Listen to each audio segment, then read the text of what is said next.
Good morning, good afternoon, and good evening, guys. Welcome back to another video. I'm going to be talking to you guys about something a little bit controversial. It's my biggest bugbear ever since I've got into the motor trade, and that is AutoTrader.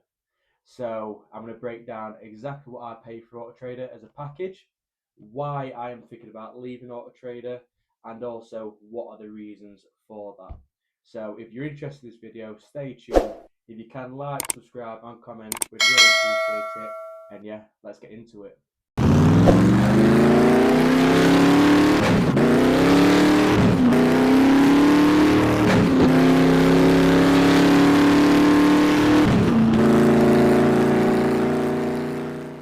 So back just over a year ago, so I've been trading since August of last year. I originally started, as a lot of people know, on my driveway. So to start with, I wasn't using AutoTrader. I was using the likes of Facebook, having some really good success with it as well. In fact, I think the biggest month that I did on my driveway was, I think it was 12 cars, and that was solely just through advertising through Marketplace. So I do know you can advertise in other avenues, but when I went from a sole trader to a limited company, I was heavily advised by people that you needed to sign up with AutoTrader. And the background that I come from, working for main dealer, I knew they use AutoTrader as well because I would do the listings for them and stuff like that where I worked. So yeah, I completely understand why people use AutoTrader. AutoTrader is what I would explain as the Gucci of the advertisement side in the motor trade. Obviously, they've got the biggest following, they've been there the longest, and yeah, as a rule of thumb, a lot of people, if you're looking to buy a car, a lot of people do use AutoTrader. But I do know that there are other businesses that are up and coming, and also other advertisement packages that you can now get on, which are seem to be better value for money. And I'll go into that later on in the video. But when I originally signed up for AutoTrader back in, I think it was November of last year, I originally went on, I believe it was a 5 car package. It was nice and easy to understand. It cost me, I think it was £750 a month at that time. And then you've got your VAT on top. And yeah, I had some pretty good success. I can't deny that. I had some nice inquiries come through.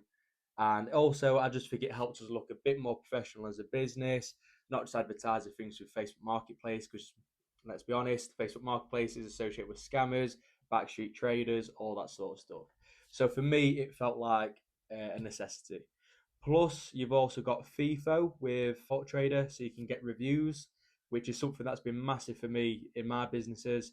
Really focus on the review side. So FIFO, Google, and also Facebook is another big one for us, to be fair. And with that, we've got over 80 5-star reviews. So a million percent, I'll say that is a fantastic selling point of AutoTrader, is that when you sell a car, you can request a view on it, and the customer could do it right there and then, and it helps you with your business in terms of building trust with people who've never heard of your business before and all that sort of stuff. But then from there, we moved to this site in January. So I started obviously with one business, which was LAS Autobahn Motors, and eventually we set up Spire Automotive Group in April. Now, from January, I obviously upped my stock level quite drastically from 5 to about 15, 20. So might not seem a lot to a lot of car sales businesses, but for us, that was quite a big jump. And with that, our AutoTrader went up. So I rang up their sales department, spoke about what I needed for our package, and I believe the total amount at that point went up to, I think it was about £1,700, £1,800. And again, we was really happy. I was making some good profit, which was obviously covering the bills and all that sort of stuff. And then there was obviously the announcement a couple of months ago that they was changing all their package structures, and they'd brought something in called Advert Boost, which, in my opinion, is where it started to really tick me off, because I've started to feel like I've been sold to. I feel like I've been missold, should I say, in terms of the package that I was eventually signed up for. So they brought in all this boost advertising, and they started making packages where you'd get 10 cars, for example, plus 4 boost cars, plus 2 free cars under 2.5 grand, just really complicating the system. And I think they've done that on purpose to complicate it so you don't quite understand what package you're on, what is the best package for you to be on, and ultimately you end up signing up for a package which is too much for what you're selling as a business. So I was under the pretense that I'd signed up for a 20 car package. So when Spire Automotive Group come into play in April, I rang up again. I said, look, I've got another business. Is there any way that you do a dual package, which they do? So when I go into my AutoTrader, I can flip between LS Autobahn Motors and Spire Automotive Group Limited. And I decided to do a 20 car package, which is what I thought we'd sign up for. I then made a decision, changed the package 2 months ago, because just so you guys know what we was paying a month, I know again people like to think that us as dealers are making a lot of money and stuff like that. The truth is we're not. By the time you've done all your overheads, it's really slim margins. But with AutoTrader, they take the biggest portion of the pie out of everyone, even the government. I think they take the most out of everybody. So package went up to a total of £3,700 every single month, which is a massive amount of money. So we decided that that package wasn't quite working for us. Felt like it was too many cars for what we needed, because even though we hold now between 20 and 30 cars, that doesn't mean that you've always got 20 to 30 cars advertised. Obviously, they'll go through prep, they need paintwork, MOTing, all that sort of stuff. So as a rule of thumb, I think we usually have about 15 advertised, maximum 20 at a push, but very rarely. So I rang them up and I explained, I don't think this package is working for us. I need to lower it. Can you assist me in doing that? I explained to them at that time as well that we'd also set up the unit in Bolsover. So I said, look, I want to just lower the package, make sure that our overheads are not too big and we're not getting ourselves in a bit of a mess with the amount of bills that we've got. So I said, can we lower that down? Now, this is where I was getting really peeved off by how AutoTrader word things to you. And it's just typical sales tactics, which I don't do very well with. As explained in a lot of videos, I don't like sales tactics at all. I find it very cringy. And yeah, icky is what I would call it. Yucky. So, one of the biggest things that happened when we wanted to lower our package is the person that I was speaking to on the phone was using words like, okay, so we'll be degrading your package. So, that was the first one. And then the second was saying that our adverts would not be as high up on the recommended listings, which I don't believe any of that nonsense anyway. I mean, AutoTrader, when you compete with main dealers and stuff, you can sign up for the biggest package that you want. Fact is, you'll never get right to the top of that list anyway. So I said, I'm not really bothered about that, to be fair. We deal with cars up to about £5,000 as a rule of thumb, and I highly doubt people are picking recommended to look at cars up to £5,000. If you look at that sort of budget range, you're wanting good value for money, and ultimately it's going to come down to the price. So they was arguing back with me saying, no, actually that's not true. We find in that market people do use recommended. I was thinking, no, there's not a chance. And what they forget is, yes, we are the dealer, but there's been times in my life where I'm also the buyer. Now, I've bought cars like an BMW M140, I've had other performance cars, and I've never ever clicked recommended. I'm looking for a couple of things. One is the price, one is the colour, and one is the actual maintenance side of the car. So I always look for service history. That's all I'm looking for. I'm not looking for any recommended stuff. So, yeah, the one thing that I don't like from it is the saying things to get inside your head, which, if I'm honest with you, I would say it worked, because it's got me thinking. I was like, oh, is this going to negatively affect my business? Are we not going to be selling as many cars now? And all that sort of stuff. So that was one of the tactics that they used. The last one that they use is you have to give them a month's written notice. And bearing in mind that the package is already a month behind, it's actually 2 months until you eventually come off this package. So we come off it this month, okay, which I just think is absolutely ridiculous. But they do it so they have their last couple of opportunities to sign you back up for this higher package. So I've had since then 3 phone calls. The first one was just asking if anything's changed with our circumstances, just really degrading sort of words that they use. So is that, have you had a change of circumstances? So sort of making you think, oh, are you trying to word that we can't afford this package or something? So that was the first phone call. The second phone call was just to say that the package is about to end in a couple of weeks. Is there anything else that we can do for you? Have you reassessed your situation? And then the third phone call was quite a pushy phone call. And that was again saying, just confirm this will be downgrading your package. And it's really rubbed me up the wrong way. That's the only way I can describe it. So, AutoTrader, in my opinion, yes, they are the Gucci of the motor trade in terms of where you sell your car, but they're not the only platform anymore. And there are much, in my opinion, user-friendly platforms that have come about who have really grown and also offer really good value for money compared to AutoTrader. I mean, £3,700, which is what we was paying at one point, is a lot of money a month.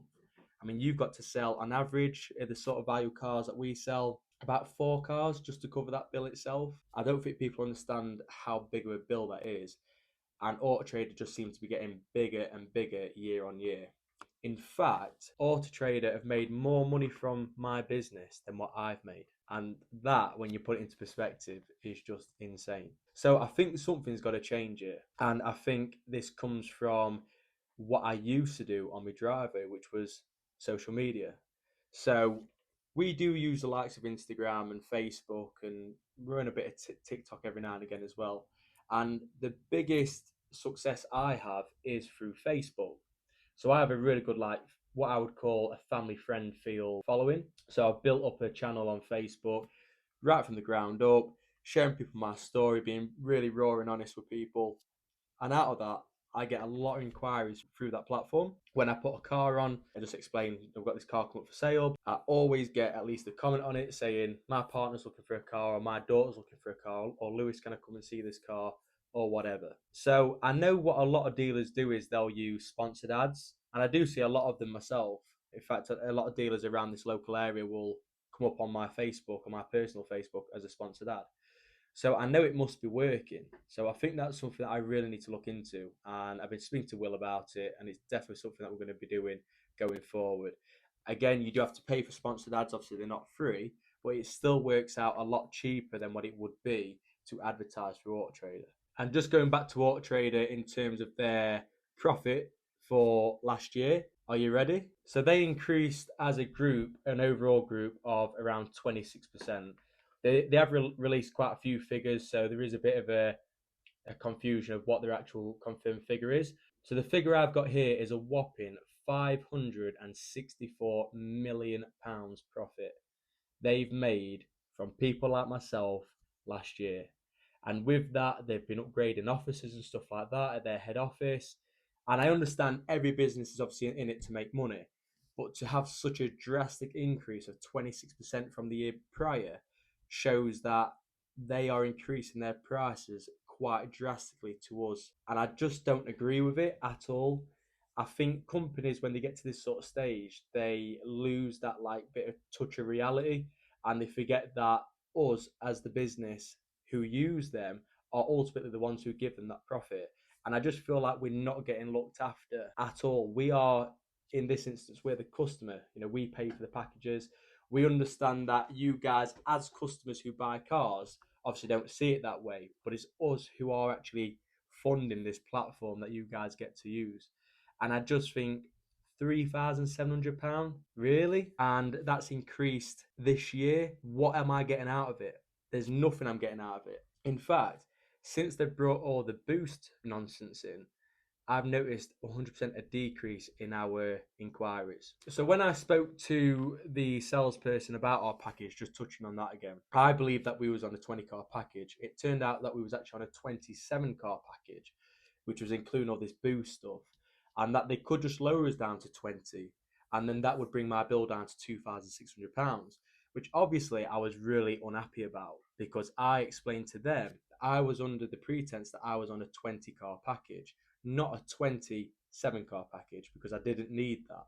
Anyway, they gave me a few answers and all that sort of stuff. So that was another thing that I really didn't like about it. It's made me lose a bit of faith in the company, especially when you're spending as much money as what you are. You're talking over 25 to 30 grand a year. It's a lot of money, guys, to be spending with a business. And when you feel like you're actually starting to be hard done by a big corporation business like that, it just puts a bit of a bad taste in your mouth. So the alternative advertisement platforms, you've got likes of Facebook, obviously, you've got Car Gurus, you've got eBay, you've got more for your motors. So there is other businesses that we can use. I rang Car Gurus about a month ago, and I was actually quite disappointed, to be fair, because when I rang them, it took me a long time to get through to them, In fact, I couldn't get through to them to start with, and I had to leave a message request to give me a call back, which they finally called 2 days later. And the person I was speaking to just didn't really seem to know what he was talking about properly. So I don't think I'm going to go ahead with them. I know people do have success, and I know they are a lot cheaper than AutoTrader, but I don't think we'll be using them. But the Facebook, just going back to that, I genuinely think that is the way going forward, and it's definitely something I'm going to be using and pushing on. Instagram, I know a lot of people have success through Instagram and actually see businesses that do that. And honestly, I'm looking at the business thinking, how the hell do you get such a following like that on Instagram? Me personally, I don't understand Instagram. I don't know why. I just don't get it at all. I've tried to get my partner to show me how to use it because my missus has got a business page for her nails, which does really well. She's got a lot of followers on it. And then there's me. I think we've got 350 followers. And yeah, I just cannot get my Instagram channel to grow. So I don't think we'll be using that platform. I'd love to know how to use it a bit more. So if anyone does know and can give any advice, please drop us a message because we'd really appreciate that. So that is just to show you guys a bit of a behind the curtain again in terms of what us as a car dealer have to deal with in the motor trade. We're constantly juggling bills around, and I mean big bills. You're not talking about a few £100. I've just explained one to you there. You know, you have your rent, you have your VAT every quarter, obviously the running costs if you have a building like what we've got here, buying the cars, all that sort of stuff. But if any other traders are on here and they see this video and you've got any ideas of what you're doing going forward with AutoTrader, are you sticking with them? Are you looking at alternatives like what we're looking at? Drop us a message and let us know because we'd love to hear from other people to see exactly what they're doing. But that's just a quick video for today, guys. I hope you've enjoyed it. Something a little bit different, and I will be bringing more of these in the future as well. If you can like, subscribe, and comment, as explained to you before, it really does help us. We've just touched 100 subscribers. So I released on the last video that I wanted to get 100 subscribers within 2 weeks, and we've managed to get that yesterday. So it's not a lot, and I know it's not a lot. There's no Matt Armstrong or anything like that, but we're in the right direction, and I'm really, really appreciative of your support so far. YouTube, we're going to definitely be pushing going forward. There's going to be much more videos, which I hope you've seen that already. If there's any ideas or anything that you want to see, please drop us a message, and we'll see you for the next one. Take care.